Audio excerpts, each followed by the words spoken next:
Hey, what's up everyone? This is Alex from alexmaydrums.com. I recently picked up the Aston Stealth microphone and wanted to try it out on recording drum set.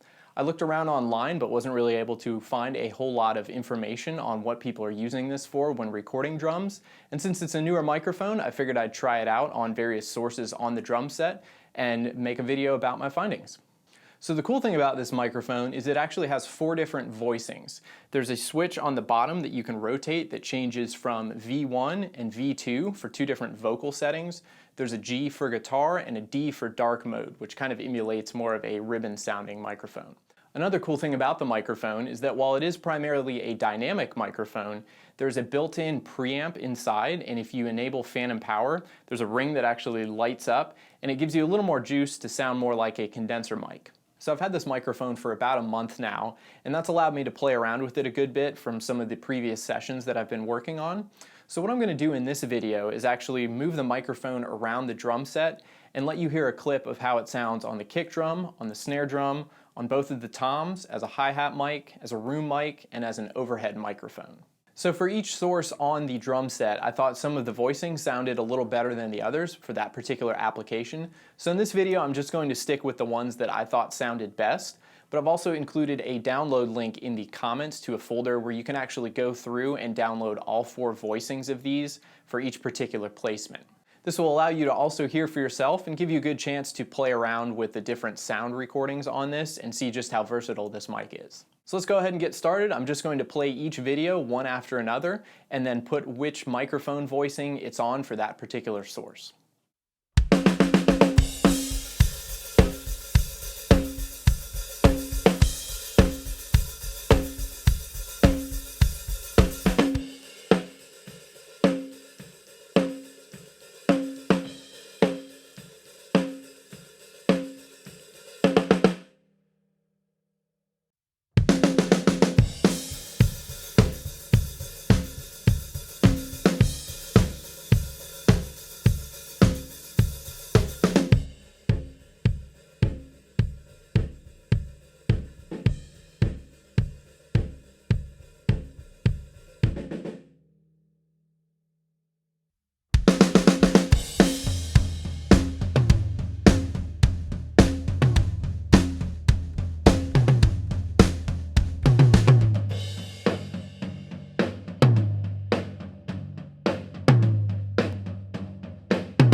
So as you may have noticed on those previous clips, for all of these I tended to gravitate towards either the dark setting or the voice 1 setting.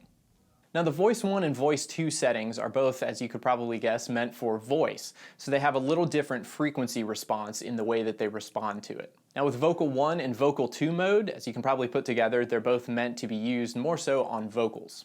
There's a little different frequency response in both of them, and I noticed that in addition to having about 3 extra decibels of gain on the V2 setting, the frequency response on V2 was a little brighter, especially around maybe 3K or so and above. Now the G or guitar mode is really more suited to guitar, as the name implies, but what that sounded like on drums was that I noticed there was a dip off on the lower frequencies, maybe around 200 or so hertz, and it was a little more shrill high end on a lot of these sources, especially the cymbals. And the last one, and probably my favorite for drums, is D or dark mode. Like I mentioned earlier, this is meant to emulate more of a ribbon microphone, and I found that this mode in particular offered a little bit bigger bump from maybe about 500 hertz and below, and smoothed off some of the top end in a very natural way. All of these settings respond really well to EQ, and I found this to be especially true on the dark mode. Sometimes there was a little bit of boxiness in the low mids, but it was very easy to clean that up and then to boost the highs without them sounding really unnatural or overly bright. Because of this, I really liked the dark mode on the rooms and the hi-hat microphone. So with both of these instances, they pick up a lot of cymbals depending on where you have it placed in the room, and that very naturally rolled off a lot of the kind of high-end harshness that you would typically hear in cymbals.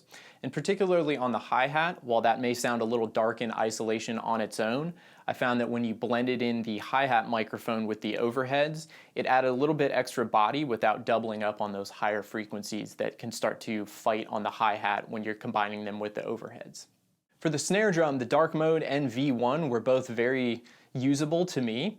I went with V1 in this just because there was a little bit more of a presence peak between the two in about 1 kilohertz, so right around where that stick attack area is. But the thing I noticed really about this particular microphone when demoing it between an SM57 on the snare is that there's a lot more hi-hat rejection, so you're dealing with a lot less bleed.